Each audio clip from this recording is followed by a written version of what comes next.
Sometimes if you leave the meeting and come back, it mysteriously fixes itself. So how do I just X out of here? Yeah.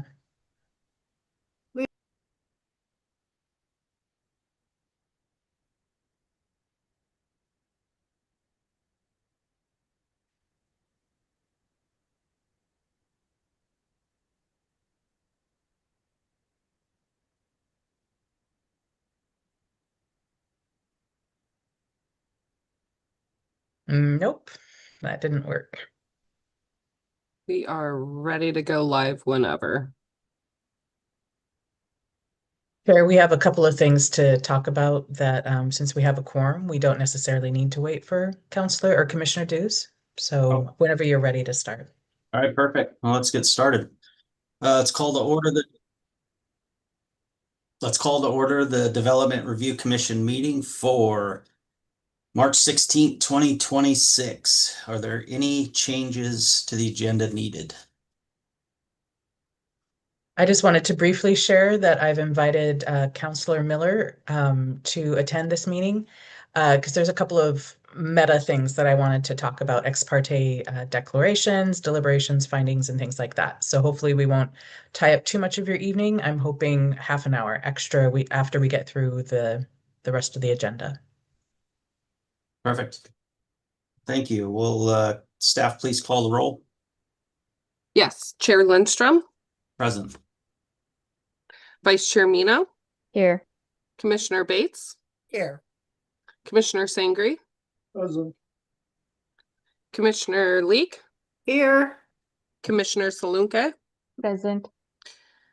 Councilor Afghan, Here. and I believe Commissioner Dues, did you? Yes, Oh, here. you are here. Awesome. Everyone is here this evening. Great. We'll move on to item number 3. I'd like to invite Councilor Afghan to report on council activities. Thank you so much, Chair Lindstrom, Commissioner, and staff. Good evening.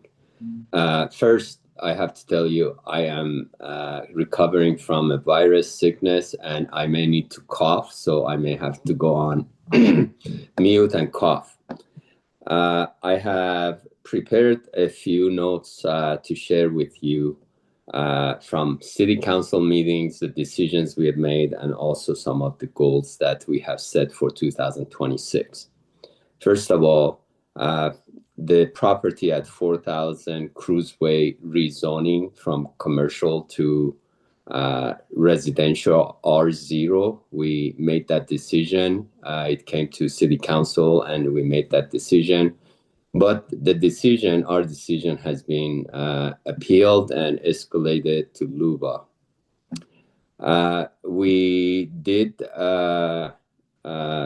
approve a home occupational ordinance to go forward and come back for the final approval. This means we want to enable home offices and make sure that the residential areas don't become commercial area because of those home residential businesses. So we want to enable, and we're also taking some precautions about what is okay, what is not okay. The gist of it is that we want to keep the neighborhood residential look and feel of it the same. Then we approved the South Shore Fire Station, the new fire station bond to go forward. And those are the decisions that I thought it would be relevant for the ERC to know. But also there are some goals that we set for 2026. If you have heard them, bear with me so I can share those that are relevant for this forum. Adopt and implement a new economic and development strategy and a resource plan. You may have heard that we want to bring businesses to Lake Oswego, and we want to do more development, but we want to make sure that we're not out of control. Continue the update of the Foothills District Plan. This is, I'm sure you've heard about how to redevelop that area so it fits Lake Oswego needs. Adopt a sustainable building policy to set standards for design and construction and operation of city buildings. So we want to make sure that we're also supporting the sustainability goals and looking to the future, but we need to have standards. Adopt an update to the city tree requirement. I'm sure you've heard about this.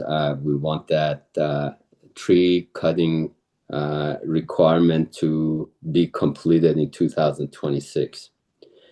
Begin a comprehensive review of the development code to identify barriers to housing production and economic development. These were the goals that I thought they were relevant to DRC. We did make one decision last time. We have appointed Lynn Peterson as the pro temp city manager. This would be about a 6 months duration until we identify, interview candidates, and hire a new city manager. Those are my updates. Any opens, comments, questions?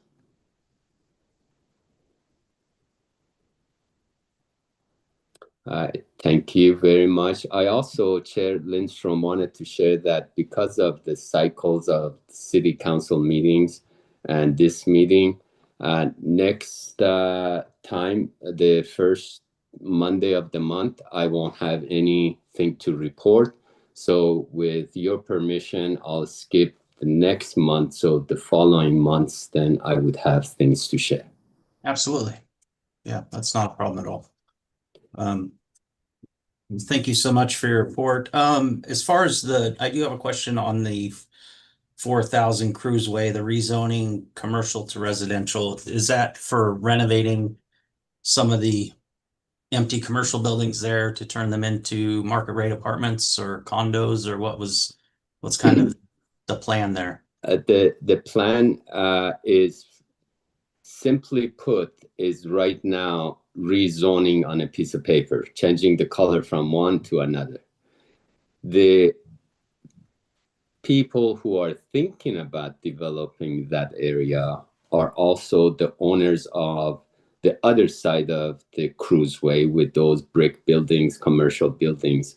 And from what I understood is that those buildings will be demolished and brand new apartments, condos will be developed.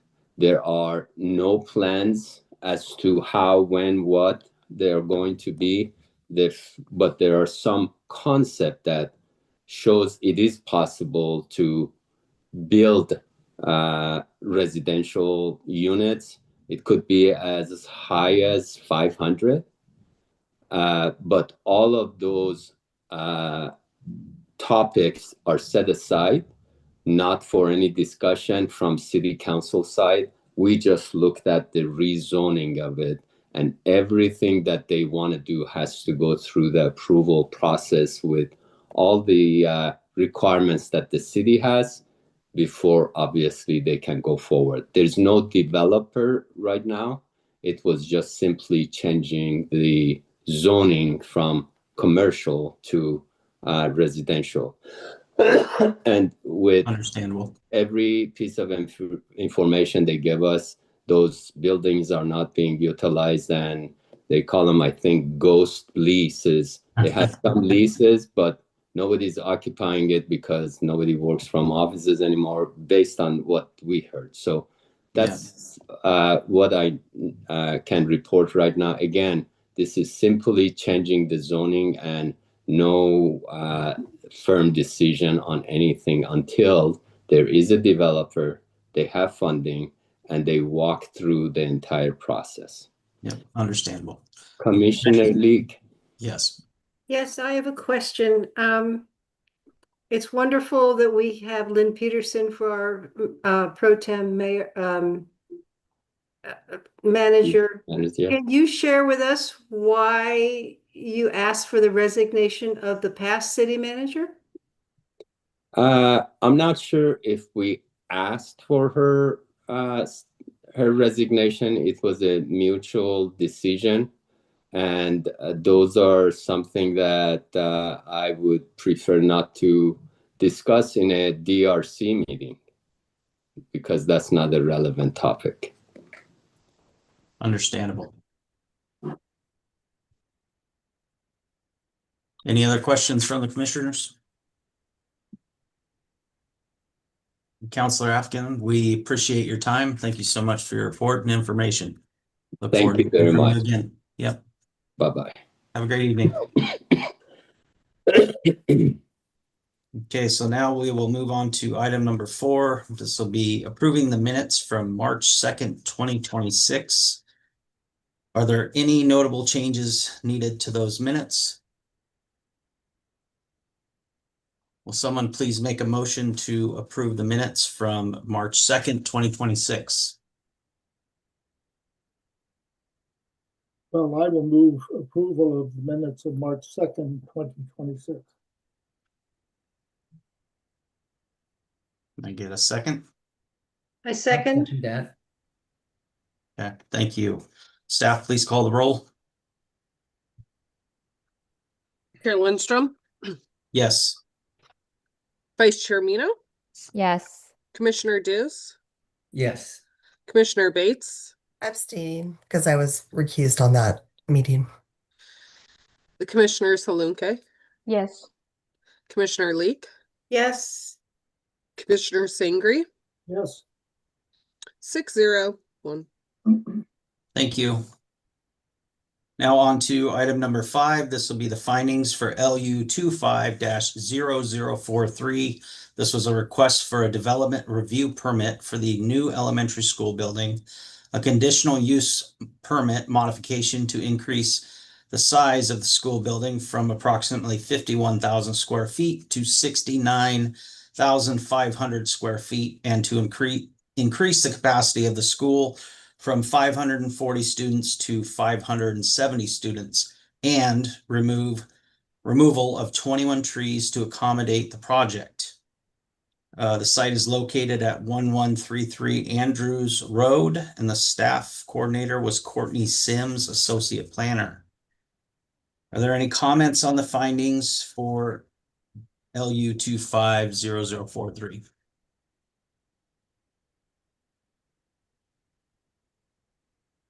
Can someone please make a motion to accept the findings? I will move acceptance of the findings of LU 250043. I second that motion. Thank you. Staff, please call the roll. Chair Lindstrom, Yes. Vice Chair Mino, Yes. Commissioner Deuce, Yes. Commissioner Bates, Abstaining. Commissioner Salunke, Yes. Commissioner Leek, Yes. Commissioner Sangri, Yes. 6-0-1. Actually, I just had a clarification. Commissioner Leek, I had in my notes that you voted no on that approval. And I just want to make it clear for the record, are you changing your vote, or are you just simply acknowledging that the findings reflect the commission's decision? Both. Okay, so commissioners, if you could remember, we did have a discussion about tentative votes and final votes. And the policy was that we were going to continue our practice, although we have options, we were going to continue our practice to have the final votes match the tentative votes. So Commissioner Leek, if you want to change your vote, it would be nice to have on record why you are changing your vote, or at least an acknowledgement of that. I guess because you can't find the transportation plan. There's no flexibility to it. Okay, sorry, could you elaborate on that? You can't find the transportation system plan, meaning, No, you can't fight it. Can't And fight it. Okay. etched in stone with ridiculous parameters that don't apply here, but they do. So that's the It way. sounds like, um, Do you want me to say no? I think that I understood, I think the commission understood your concerns that you raised at the last hearing. And it did seem like you were fairly firm in your no. So it is up to you how you want to vote.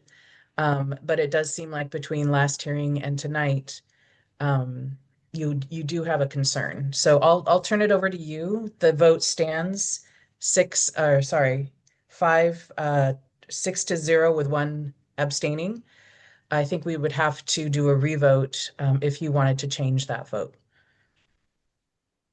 So let me be clear. If I want to change back to a no vote, we'd have to revote, or just leave my yes as it is. I think the commission agreed that the policy was going to be have your tentative vote reflect your final vote. So Correct. technically, yes, we would need to revote to reflect your no from the actual hearing. I'm confused. To reflect my no vote being turned into a yes? So again, this is this is why this is going to be part of Savani's presentation, Savani and my presentation. It is not, we want to have clear findings from the commission, and we want to have those findings reflect the tentative vote and discussion. So I would, Chair, I would recommend that you ask for a revote so the vote can, per our policy, reflect the tentative vote in this final vote. So then I am requesting that we take another vote. So the votes reflect the tentative findings from the past meeting for March 2nd. Will staff please call the roll? Yes. Chair Lindstrom, Yes. Vice Chair Mina, Yes. Commissioner Dews, Yes. Commissioner Bates, Abstaining. Commissioner Salunka, Yes. Commissioner Leek, No. Commissioner Sangri, Yes. so 5-1-1. Thank you. Appreciate the correction and the formalities. And now we are on to item number 6, the schedule review management update. I will turn it over to Joanna. Thank you, Chair Lindstrom. So just a quick update on our upcoming schedule. While I don't have any scheduled hearings coming up, nothing's been deemed complete. I do know that there are 1 or 2 coming, likely in either late May, late April. What would that be? April 20th or early May, the 4th of May. And I will continue my practice of emailing you once those applications are deemed complete and we do have a tentative date for public hearing. Again, just a general reminder that on April 13th, you do have a joint session with the Planning Commission to review the draft code amendments for the tree code. Commissioner Mino, did you have an update for anyone besides that, or do you want to? We do have a meeting this Thursday, so I should know more then. Okay. Okay. Another reminder, you should have received an email that was forwarded from me. The email was from the city manager's office, letting you know that you do have a required ethics training. And there was an RSVP link. I hope I'm pretty sure you have to go, but I believe that they offered the option of recording it. So if you're unable to attend because of a scheduled conflict or you're away, there'll be an opportunity to do that. But I believe everyone on the commission is required to either complete the training at that time or watch the video later. And I'm not sure how they're going to document it, but you can expect some sort of documentation that you've completed the training. Any questions about those 3 items before we move into the next one? Okay. I do. Sorry, I was trying to double check and confirm the time for the planning commission. co-meeting, is that still at 6:30, given that we moved to 6 o'clock? Actually, we moved to 6:30 for the DRC. Yeah. Okay. Yeah, That 6:30 works for the better. DRC and the Planning Commission. For all regularly scheduled hearings that aren't specially called out like tonight, the Planning Commission and the DRC both begin their meetings at 6:30, and it will be at City Hall on April 13th Okay. in our normal area. And I'm not sure how they're going to set that up, but they'll do it to accommodate both commissions. Okay, super. Thank you. You're welcome. Okay, so as I said, I asked Attorney Miller to join us tonight. There's been some conversations and questions about a couple of topics, and I thought since I had you all captive at this meeting, that maybe we could approach them. I did give a little glimmer of that, but basically I've fielded some questions about ex parte communication, ex parte contact declarations, and I thought that the commission as a whole could benefit from a refresher course on that. And it turns out that Attorney Miller did have a PowerPoint presentation set up that she has provided to the other councils and commissions. And then another thing I wanted to talk about, and I think it's relevant because of the tentative final vote discussion that we just had, how to make sure that the commission's deliberations and the findings that get adopted are focused on the relevant criteria, and that while you're thinking about and making your deliberations, that we're not introducing anything that might add some question into the legal scrutiny, if there is any legal scrutiny of those deliberations or those findings. And this has come up because the state is definitely moving us more towards public hearings officers, but we're also seeing a tendency of decisions going straight from one level to LUBA, the Land Use Board of Appeals. And that means that as staff, especially, but even as the commission, the Development Review Commission, we need to make sure that we're making it very obvious in the deliberations and in the findings that the relevant criteria have been addressed sufficiently, that staff's findings are held up, and that they won't, if they go to LUBA on appeal, which again, that kind of seems to be the way that the process is going, that they won't be remanded, because that takes a lot of staff time and it costs a lot of money. So I'm going to turn this over to Attorney Miller, to take us through her PowerPoint, and I think she has some slides at the end to talk about the deliberations and findings issue. So. Thank you, Joanna. All right, can everybody see my slides there? Negative. No, okay. They did come on before. There we go. Success. Okay. All right. So I will go ahead and skip the roadmap because Joanna laid it out pretty well there, and we'll just start directly with ex parte contacts. So we are going to walk through the types of decisions that cities face, and then discuss where the DRC fits within that, and then go into specifically what is an ex parte contact. There's 4 elements to it. There are some exceptions to that rule, so we'll talk about those. We'll talk about what needs to happen in the event that an ex parte contact occurs. And a lot of this is already built into your declarations process, but we're just going over it again to make sure it's really clear, because there are some things about this that can be surprising.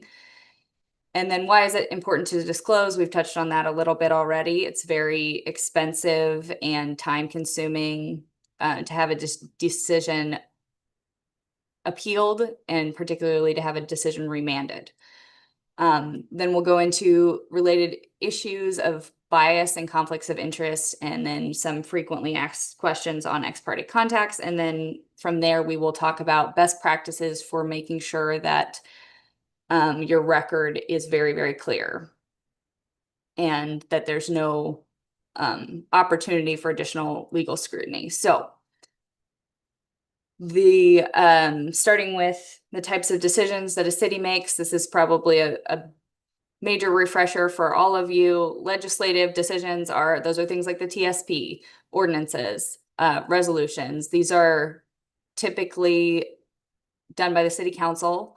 They have the force of law and they reflect the policy of the city itself.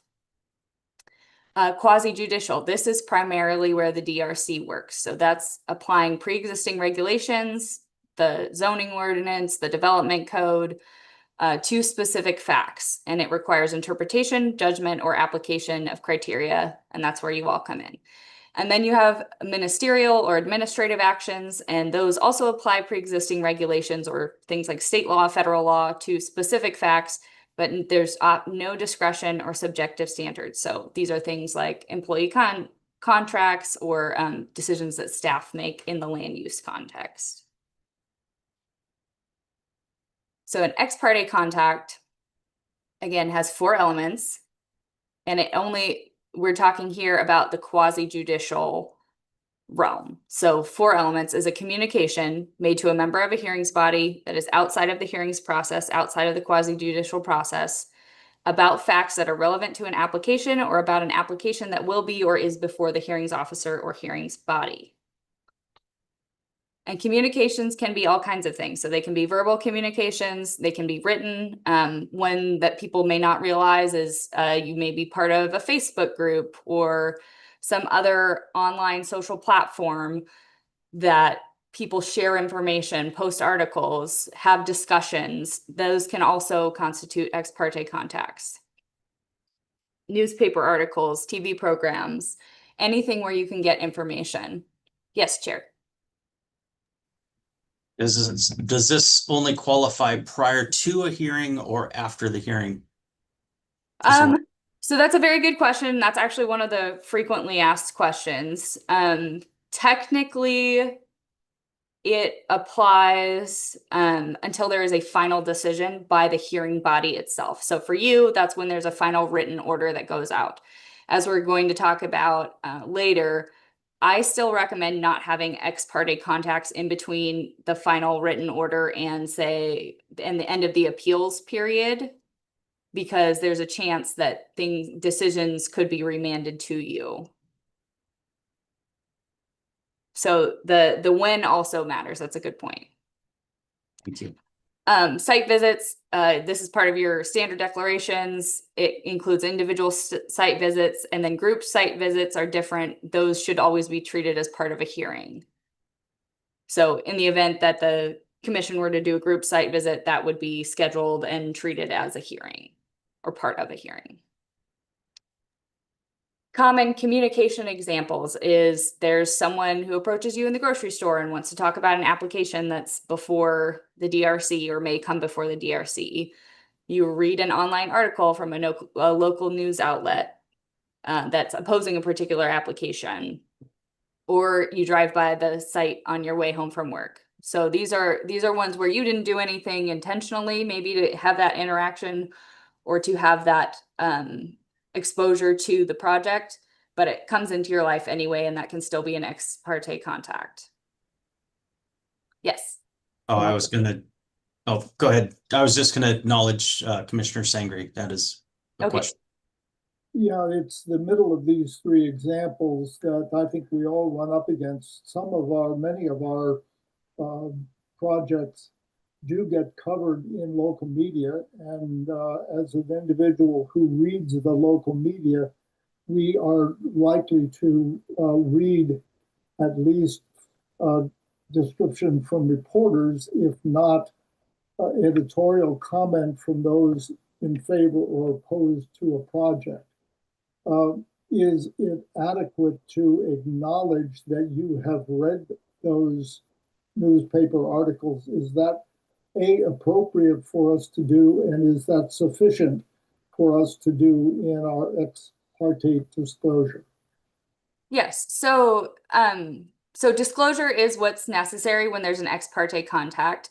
And the purpose of that is just to ensure that everyone is working with the same information. So I think with the online article, it's sufficient to say, I read an article in this newspaper by the author. If you can remember, the authors and their position generally was opposed to the application, or they gave some factual information about the application. As long as you identify the source and generally what the topic is, the purpose of the disclosure is to give everyone an opportunity to respond.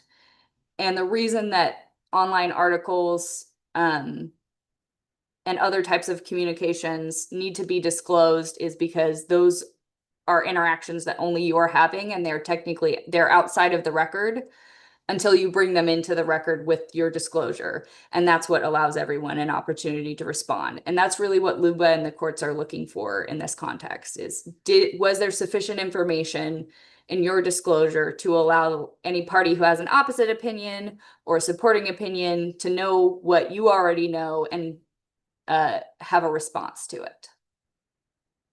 And we'll talk about what the disclosure needs to another issue.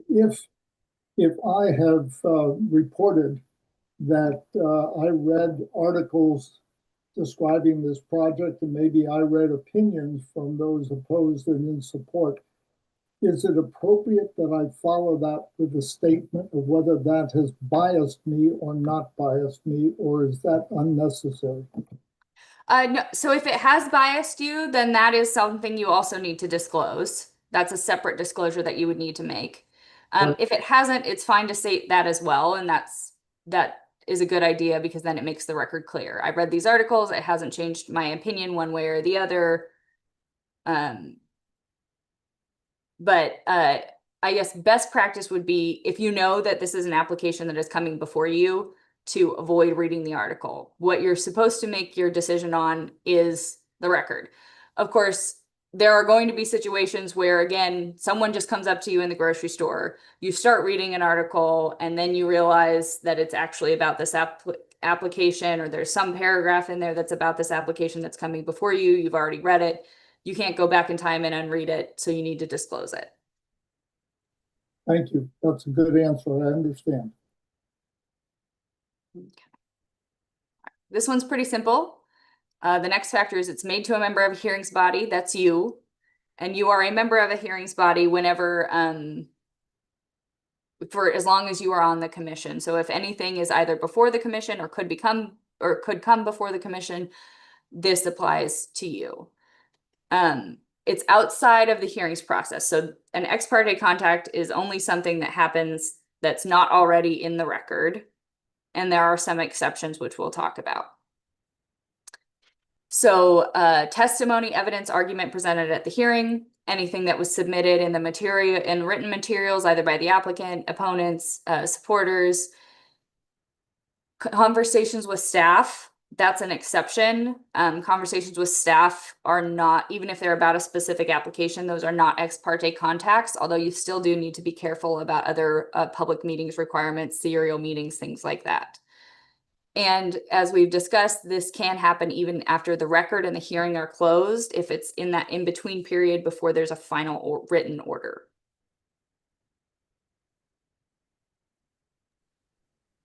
And we've got it. Silvani, can we clarify, because you said earlier that that can happen even before the end of the appeal period. So did you advise to, okay.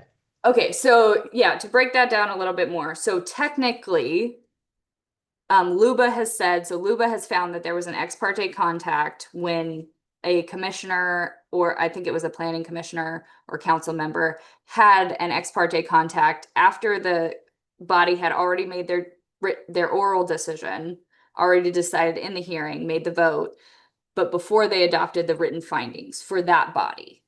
So LUBA has determined that that is an ex parte contact. What's less clear is after, so say after the DRC makes its decision, if there's an appeal to the city council, can you then talk to someone about this application when it could potentially come back on appeal to the DRC? So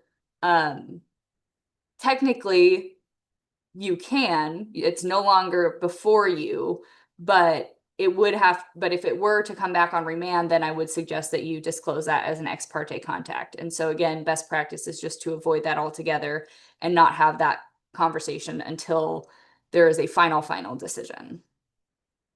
I see Commissioner Leake's hand. So what is the period after the findings have been voted on, that someone can appeal our decision to the city council?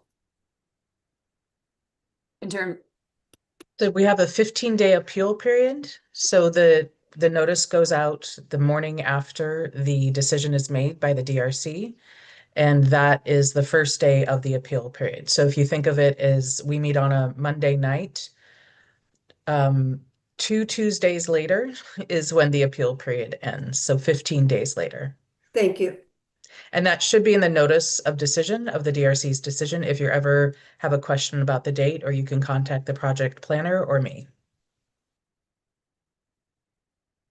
and then just, so this is probably overprotective, but I also recommend that if it's a contentious decision that could potentially be appealed to LUBA, that you just refrain from having that conversation.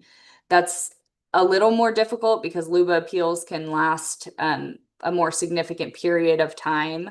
But if it does come back on remand, then basically anything from the time that the city makes its decision until it comes back on remand could be considered or argued to be before, while the application was pending, or before the application was pending, before the hearing body.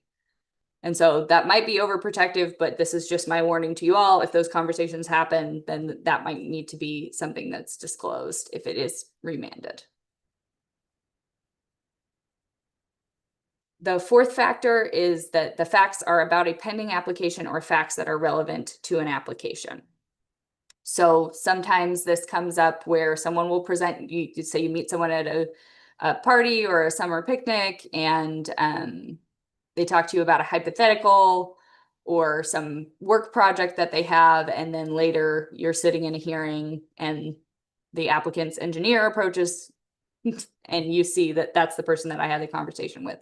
So at that point, you would want to stop the hearing, disclose that the ex parte conduct was had, that you already had a conversation about this, that you didn't realize it would be before the DRC, and then everyone will have an opportunity to respond. Okay. So exceptions to the rule, what are not considered ex parte contacts? Again, communications with staff. That's not just your communications with staff, but the applicants or the public's communications with staff are not considered ex parte contacts. There's an exception that staff cannot serve as a conduit for an ex parte contact. So staff can't gather information from the opponents and pass that on to you other than through the record. So comments from the public need to go through the appropriate channels to become part of the record to be before you while you are making a decision. Communications with the public regarding legislative matters is less relevant for this body, but those are also not ex parte contacts. This is solely in the quasi-judicial process. And then communications that are already part of the hearings process. So say you read an article before, you were going to disclose that as an ex parte contact. It becomes part of the record because someone submits it. Now you've read it as part of the record. Everyone already has an opportunity to respond to it. That is not an ex parte contact.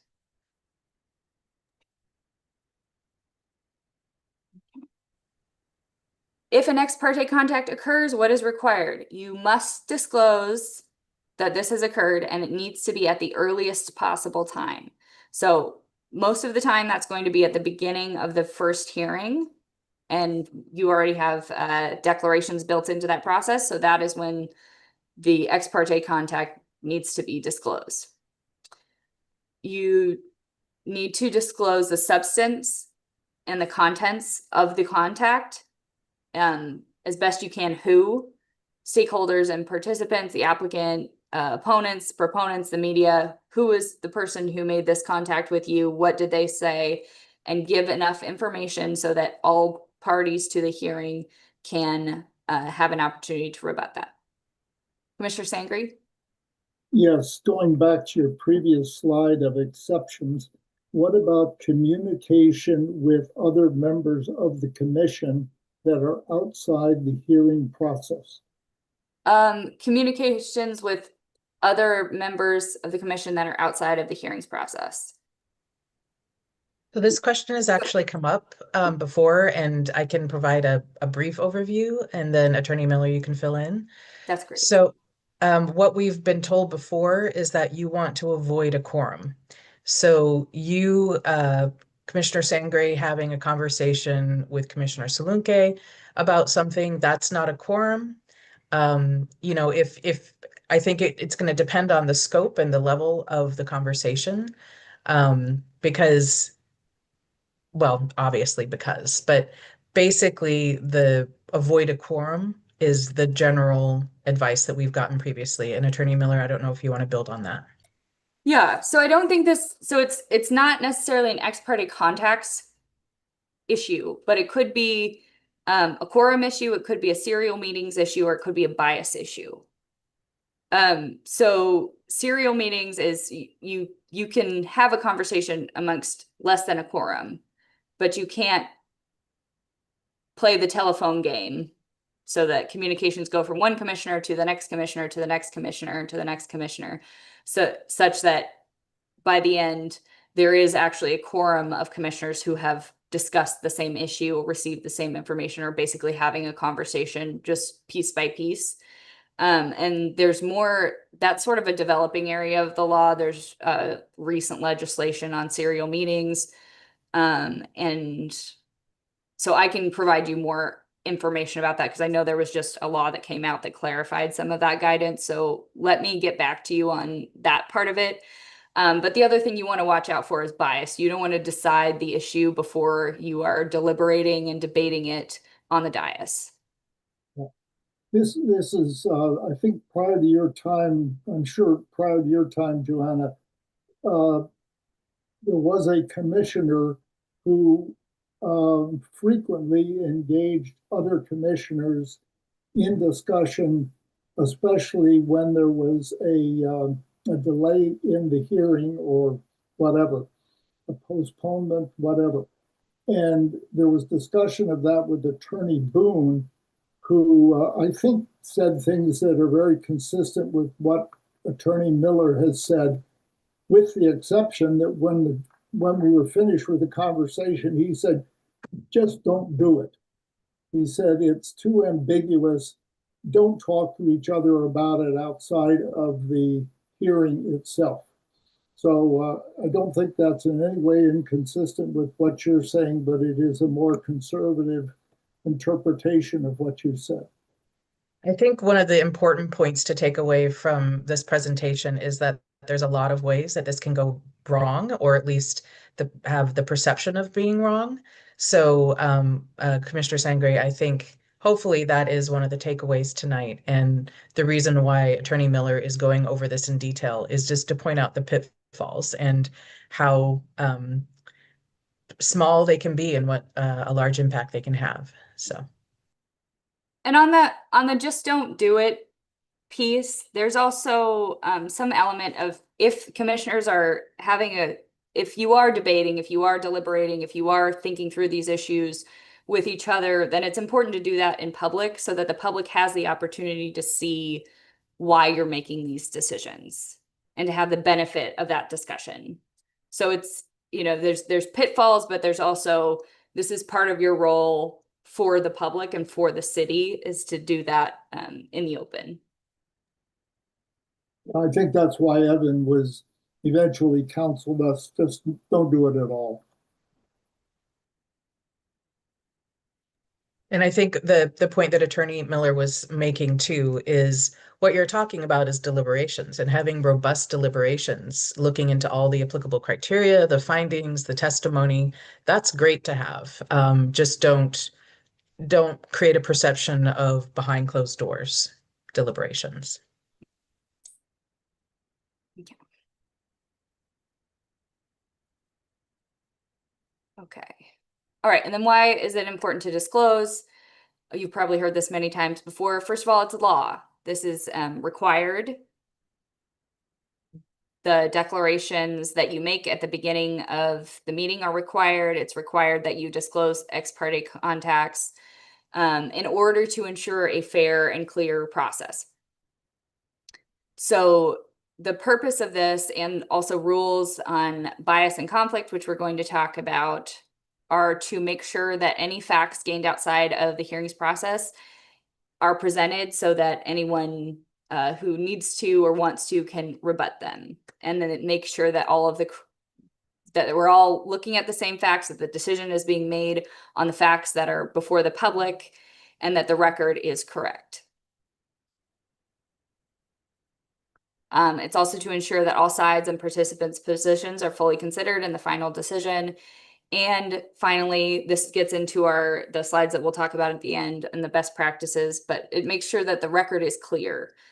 And a clear record will show that the decision is made fairly, and that it's made based on the criteria, the evidence, the testimony, and the argument. So it's made solely based on the record. And when you have an ex parte contact, disclosure allows that to, again, don't do it, avoid it. But if it happens, disclosure will allow that to become part of the record so that other parties can address it. Disclosure also helps to avoid legal challenges and remand. So in the short term, those cost time and money in internal appeals with staff resources, attorney time. And then if the decision ends up going to LUBA, that becomes even more expensive. The city will have to prepare a record, respond to an opening brief, participate in oral argument, and it could end up in a remand, which will lead to the city remaking the decision, going back through the process, at least in part, to correct the procedural error. We've already talked about a couple of situations where LUBA found that, couple of situations where LUBA found that there was an ex parte contact. One of those was in the in-between period before the final written decision.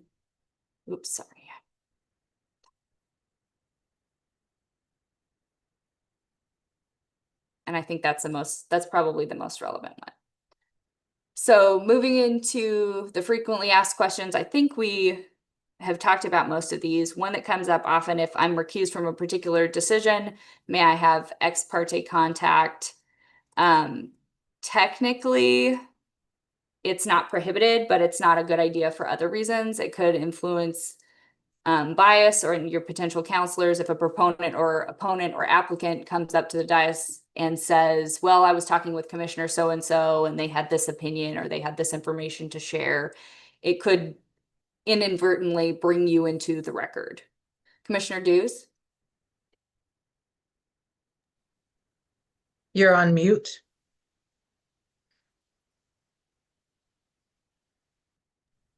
Okay, there, good. Yeah, one of your earlier slides for ex parte contacts were when it was mentioning about meeting somebody in a grocery store or reading an article. There was also a condition of driving by the site. And one of our disclosures is, have we visited the site?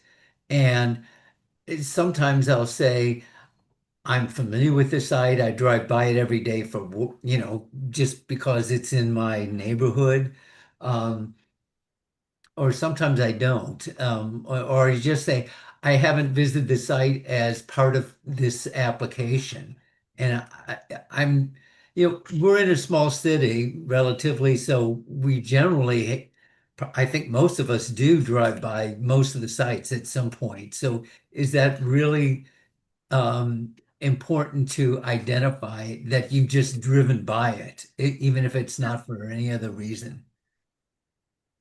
So, yeah, thank you for the clarifying question, because that's sort of it's a best practice that I think does not create an ex parte contact. Site visits are more, you go to the site intentionally to gather information, or say you walk there, you walk through there on your way to work, you walk through there on your way to the grocery store every day. You're very familiar with the site. That's getting closer to something that would need to be disclosed.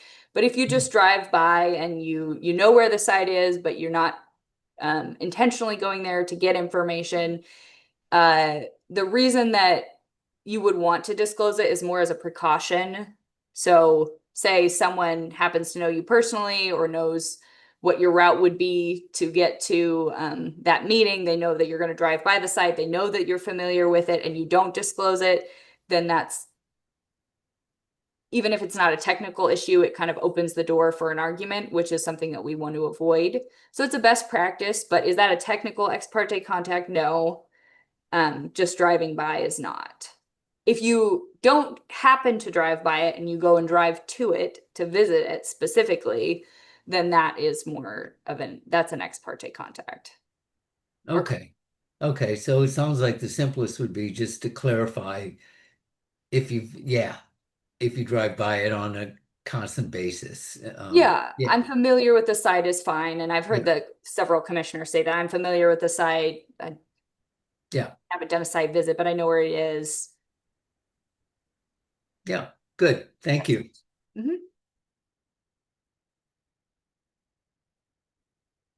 Okay. All right. And I think we've walked through the other ones that matter at this point.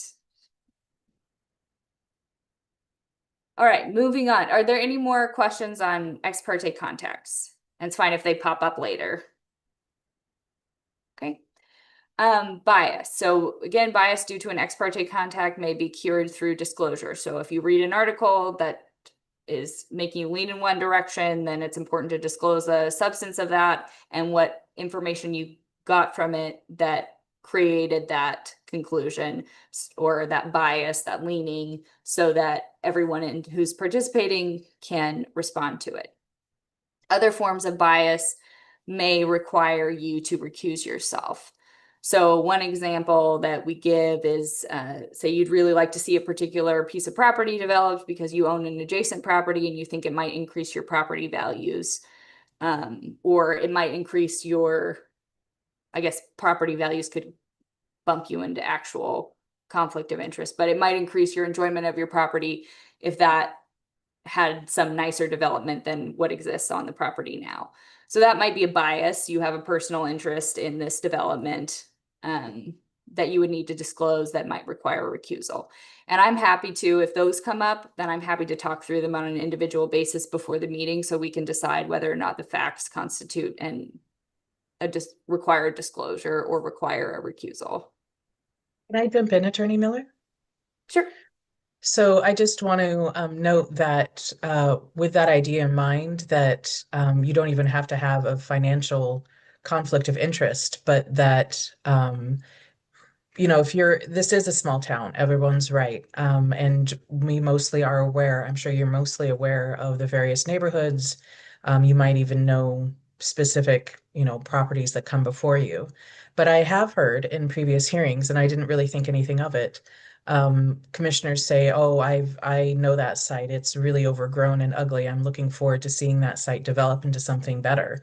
That's not necessarily, I didn't react to that at the time, and I don't know, Attorney Miller, if you would see that as something, if it came up in deliberations, is that a problem? I don't think so. If it's not based on your own personal interest, then it's probably not a bias because you are charged with making decisions that benefit the city. That's part of what you do in your role. However, if it's not related to the applicable criteria, that's when it could become a problem. Okay, thank you. I think we're going to talk a little bit more about that later. Okay. And then actual conflict of interest, potential conflict of interest, these are pretty simple. They can be complicated in terms of the fact, but the theory is simple. An actual conflict of interest is you or a relative or any business that you or a relative are associated with would benefit financially from or be harmed by the decision that is in front of the DRC. So in that case, you must disclose the actual conflict of interest and you must recuse yourself.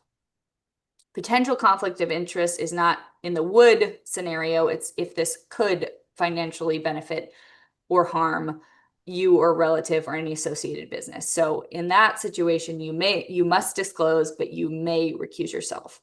And I'm happy to work through those with you on a case-by-case basis. Yes, Commissioner Salunke. Attorney Miller, so I want to go back to potential conflict of interest. and I'm curious if there is a time frame that we can evaluate that in. It just seems a little fuzzy to me because potential conflict of interest could be 6 months down the line, 1 year down the line, and I would have no idea about it now when something is in front of the DRC. So is there a time frame, and what, that's one part of the question. And the second part of the question is, if somewhere down the line an unseen or unforeseeable conflict of interest happens, what are our options in terms of either clarifying that, or how does that one? I mean, I assume that there is an assumption of innocence, and is there a recourse to setting that right? Okay, so on the first one, potential conflict of interest, the time frame, this is a pretty fact-specific inquiry. And so when those come up, we need to assess the facts as they are. It does need to be more than just some speculative, you know, we're approving a development for a particular business. I might work with that business someday in the future. I don't know. That's not a potential conflict of interest.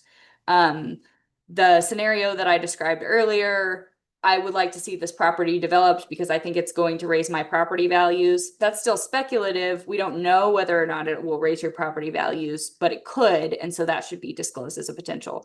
Similarly, if you are in negotiations or if you are actively considering doing business with the applicant, with an opponent, with the applicant, it's not an opponent, but with the applicant, where the decision on the application could, in the more immediate sense, have an impact on you or your business, that's something that we would want to work through the facts.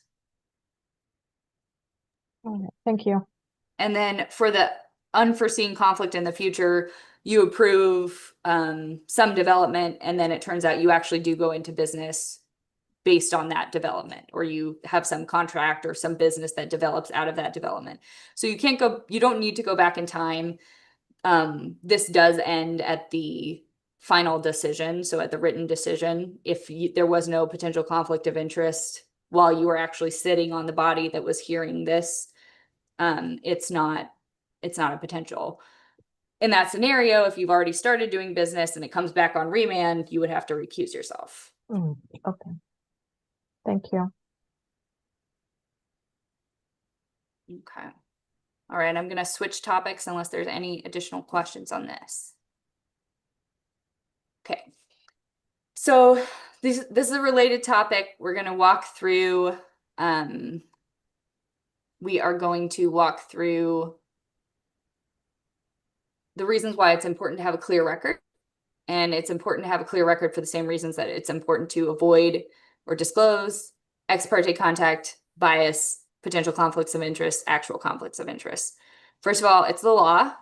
The DRC has specific functions that are prescribed by statute, in part, by ordinances. It's charged with carrying out, and it must apply criteria to fact for its decisions to be legally supportable. And the only way we can show LUBA that is through the record. So failure to have a clear record can result in process-related remands from LUBA or from the city council. And again, that's resource intensive, it's unnecessary, it's expensive. And it can also undo your hard work on a technicality. Commissioner Salunke. Oh, okay. I had a question, but on the last one, I think you shifted lanes quite drastically. So I'll ask at the end. Oh, okay. No, so when we were talking about conflict of interest, one question I had is if you can please clarify, there's one more question in our declaration where we say, you know, do we know anybody in the applicant's party or the applicant? That's the question. And I'm a bit always confused with how do you define no? Because sometimes you have applicants from, for example, large firms, and you know of the firm, you may have worked with somebody else in the firm. So when you're answering that question, are you focusing on okay, here's X person from that firm, and I don't know this particular X person. So that's how you answer X and no, but you still know the firm? Or what are the fine interpretations of how you answer that question? Joanna, do you have information on how the commission has handled that in the past? Yeah, there is the email that Kat sends out. The project planner puts together a list of all the principles associated with that project. And a lot of times it's just firm names.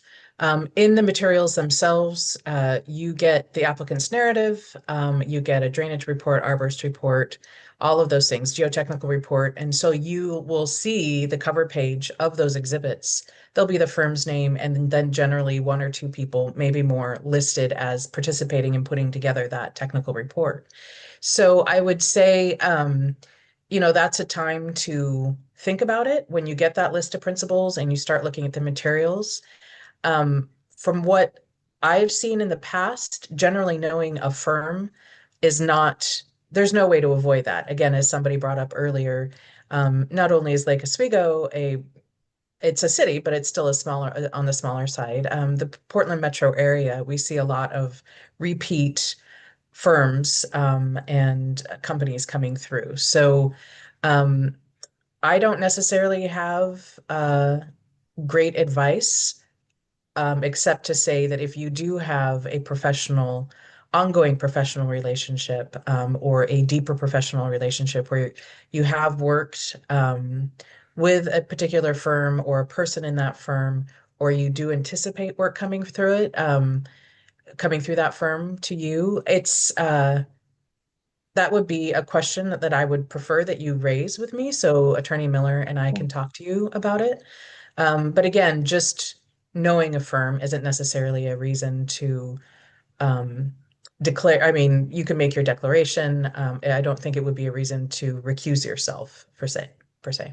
Um, Part B of that question, would that also be applicable to not just say me working directly with somebody in say a firm, but anybody from my office working with anybody in the applicant's firm?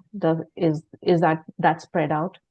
I mean, I think I would look at it in terms of, do you think that the connection, the knowledge of that person, be it tangential or direct, is that going to create a sense that you need to make a decision one way or the other? Is that influencing how you're perceiving the materials, how you're perceiving the public testimony? If it's influencing you one way or the other, then that seems like something that would definitely warrant a further discussion. But part of that the declarations is the acknowledgement that we all live in a kind of intertwined world and there are specific problems that need to be communicated. But then there's also the acknowledgement that we're all rational adults, and hopefully on this commission, you have the ability to set aside those connections and focus on the material in hand. All right, thank you.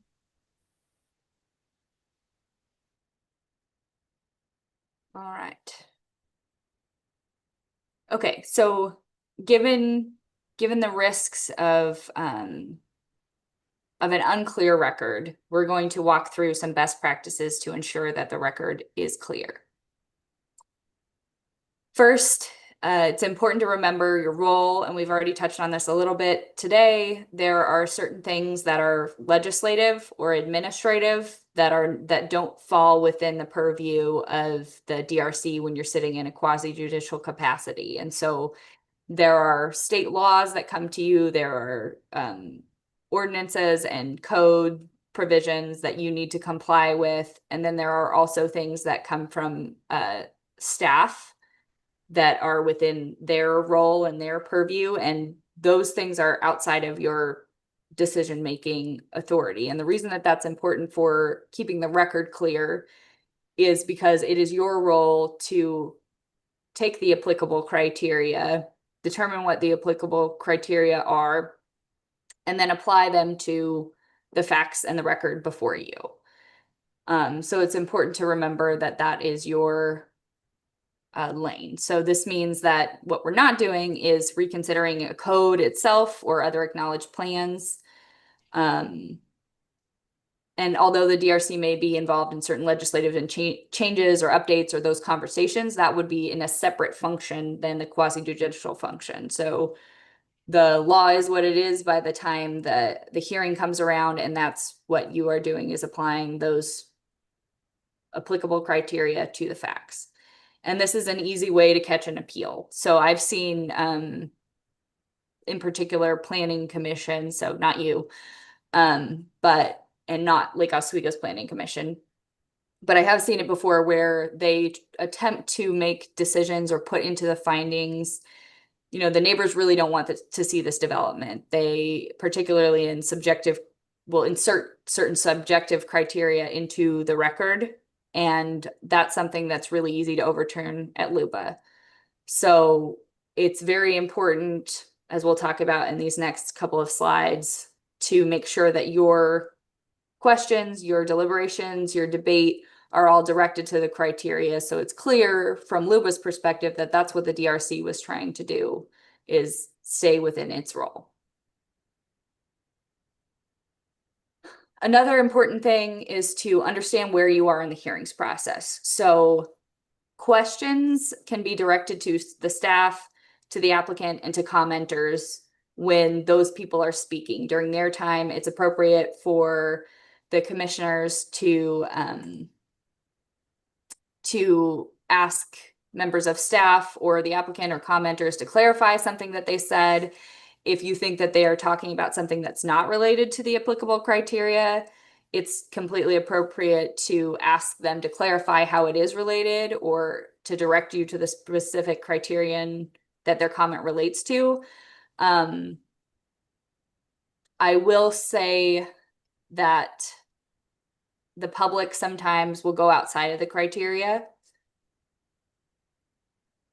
And I think we'll talk about that on the next slide, but my advice is typically to let that happen, just don't go with them. So there's questioning occurs in that first part of the hearing where you're gathering information from the staff, from the applicant, and from commenters. That's the role that you're in, is in a information gathering role. When you are deliberating and debating, that is when you are engaging in analysis. That's when you're working through your conclusions. That is when you are applying the criteria to the facts. So there's sort of two pieces there, the information gathering phase and then the deliberating and debating. And it's important that those two stay as clear as possible in the record. And these are, this is how you can remember to do that. Questions go to staff, applicant, and commenters. Deliberations, debate happen amongst the commission itself. Chair Lindstrom. Just looking for, say, during deliberation, but we need clarity on something. Because many times in deliberations, we'll re-ask staff to show a slide or discuss something like related to the criteria.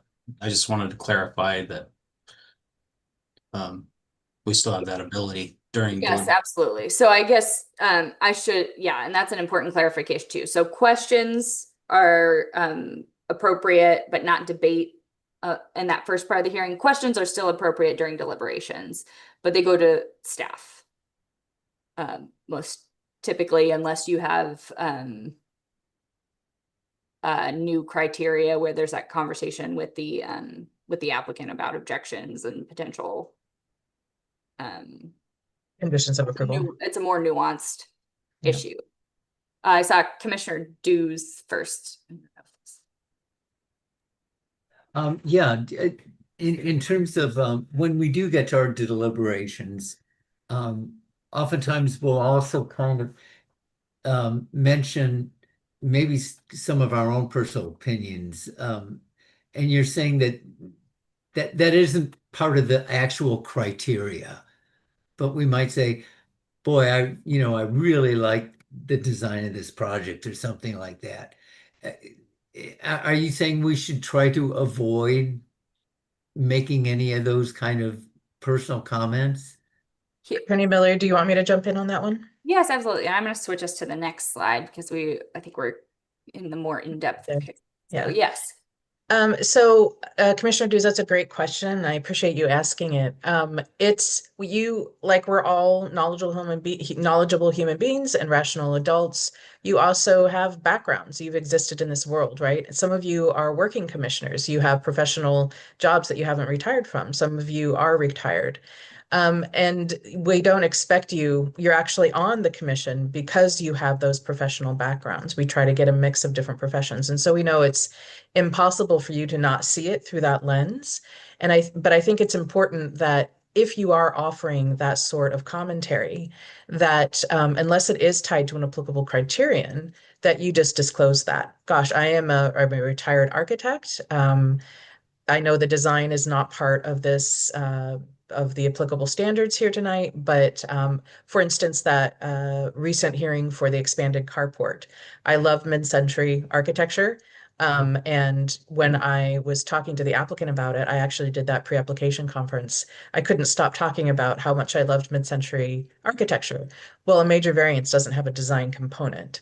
So when I was talking to him at the pre-application conference, I said, regardless of what your design is, what you're looking at is the major variance criteria and whether or not your request falls within the bounds of those criteria. So I think just to think of it that way, this is a great design. I'm going to be focusing, which is outside the applicable criteria, thinking about the applicable criteria. I see that they're met, or I don't have any questions for staff's findings, or whatever it is that you do want to say. I would just preface or follow up with a professional opinion about something that is outside of the criteria with an acknowledgement that you understand what you are basing your decision on. And again, it's just making sure that at council, at God forbid, LUBA, that there's nothing in the appearance of the minutes or the findings that appears to say that you were making a decision outside of that applicable criteria.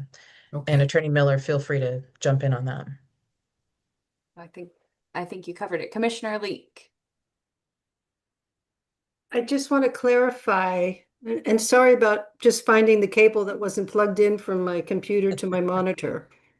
So when we're in deliberations, we can ask staff questions, but we can't ask the commentators or the people coming before them.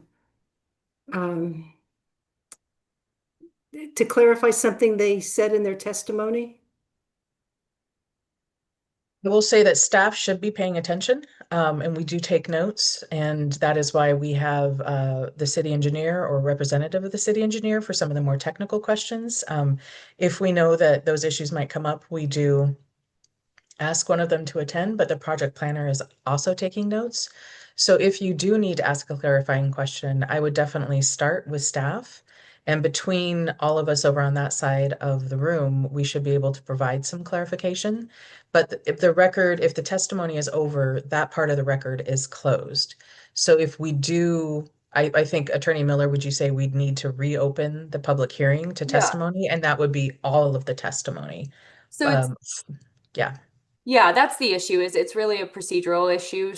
So if you say you ask a clarifying question of the applicant, but the applicant adds more information, or there's even an argument that they could have added more information, and typically what we'd recommend, just because we want to avoid the procedural issue, is that now they have answered that question, and so then we might have to reopen comment on for others to discuss their answer to that question. So it just becomes a procedural hurdle and hassle.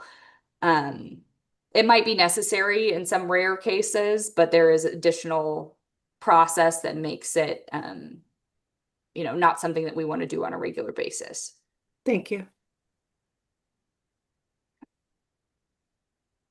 And, okay, so I think my last point here is that commenters, particularly people who are not as involved in the land use process or are not the applicant themselves, maybe not as familiar with the application, may intentionally or unintentionally speak to issues that are not related to the criteria. And so it's technically up to the chair's discretion on to how with respect to how much to rein that in, but my recommendation is always just to let people have their time. The job of the public and people who are coming to participate before you is to raise issues that are important to them and their community. And they're supposed to be related to the criteria, but not everyone is as familiar with the process so that they'd be able to split out what is and is not related to the criteria. You as the commissioners are equipped and have the information to be able to do that. So you work together with the public, with the applicant, with staff to have this public process, but your role is very specific.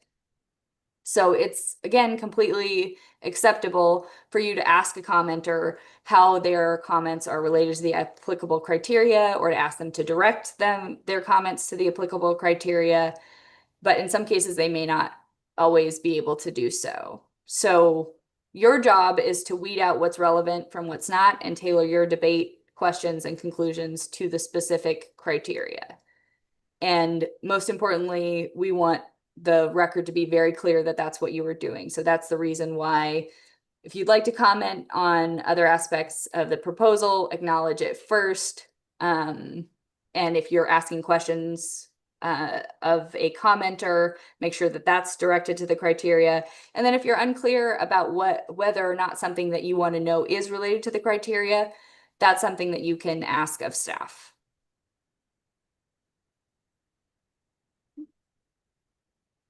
And that was everything that I had. Were there any additional questions? Well, kind of relating to what you just finished up with there. Sometimes a commenter will, or even the applicant for that matter, may make some sort of disparaging comment about staff. That they felt they were unfair, or that they're not good at what they do, or something to that effect. And I know not only myself, but a number of the other commissioners from time to time during our deliberations will at least note that we don't agree with that, or that we feel that our opinion is that the staff has done a good job or a great job, whatever. And again, I would hope that we would be allowed to do something like that still. Absolutely. Yes, absolutely. And I think that, so that's not you are able to discuss, and I think maybe I'm presenting it in a way that's overly strict, but the idea is basically to avoid confusion. And so when you're sticking up for staff, when you're saying, I find I thought their analysis was clear, it was reasonable, I disagree with the comment, that's very obviously not one of the criteria, but it's still absolutely something that you can say. Okay. It's different when you're saying, I love the design of this, but design isn't a criteria. Understood. Isn't Yeah. a criterion. Yeah. Because in other applications that might be before you, that might be a criterion. And so you don't want to confuse the record in that way. Yeah. Whether or not staff has presented a thorough analysis or had some interaction with the applicant or a member of the public is obviously not one of the criteria. Yeah. That's different. Well, I just think our staff is terrific. So I get very defensive when somebody says something. Rightfully so. It's appreciated. Thank you, Commissioner Dews. So I just wanted to follow up about the last hearing we made, using this presentation as an example, because I don't think I presented my position clearly enough. And that's regarding the transportation system plan, the adopted transportation system plan. And what I realized later, what I was trying to convey, and I think Attorney Miller did a good job of this, is kind of talking about it theoretically, but practically speaking, the transportation system plan does have design guidelines, and those are part of what's adopted. So we have rural street standards, we have urban street standards, and there's different design regulations for those. And those design regulations themselves, like what they think a curb width should be, what a public sidewalk should be, those are set in place, just like the type of tree permits that we have are set in place. So we can't go into hearing like I've seen before and say, well, I've seen commissioners say, I don't like the removal permits that we have. I want to talk about a different one.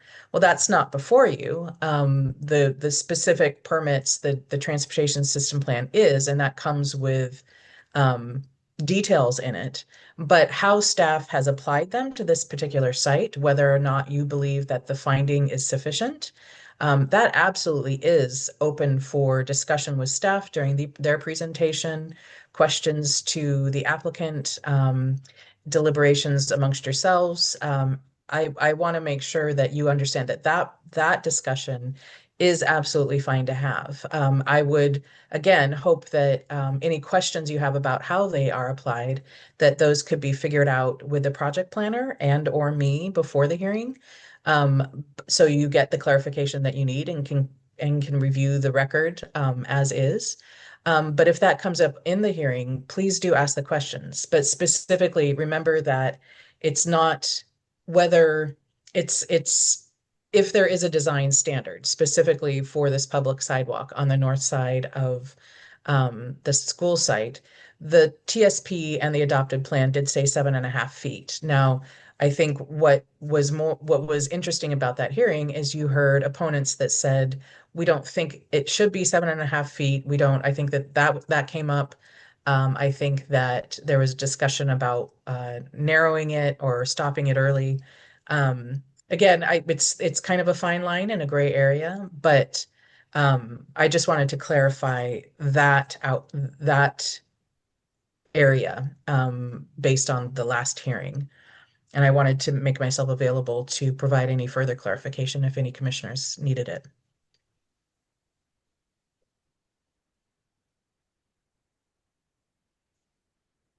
Okay.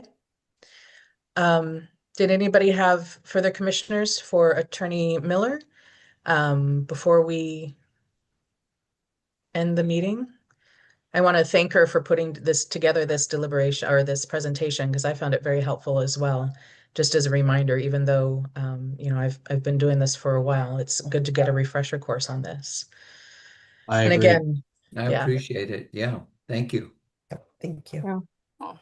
And if you have any questions about anything that's been shared moving forward, again, I'm available, the project planner is available, and if I feel like I can't answer it, because it is getting into kind of a legal gray area, Attorney Miller has proven to be an expert source of advice and clarity in the mushy gray waters of the legal world. So hopefully you know that we are always there for you if you need us.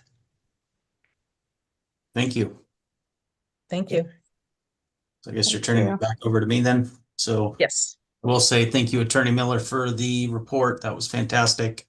Thank you, city staff, and everybody have a great evening. I adjourn this meeting. Thank you. Have a good night. Thank you. Bye. Bye. Bye.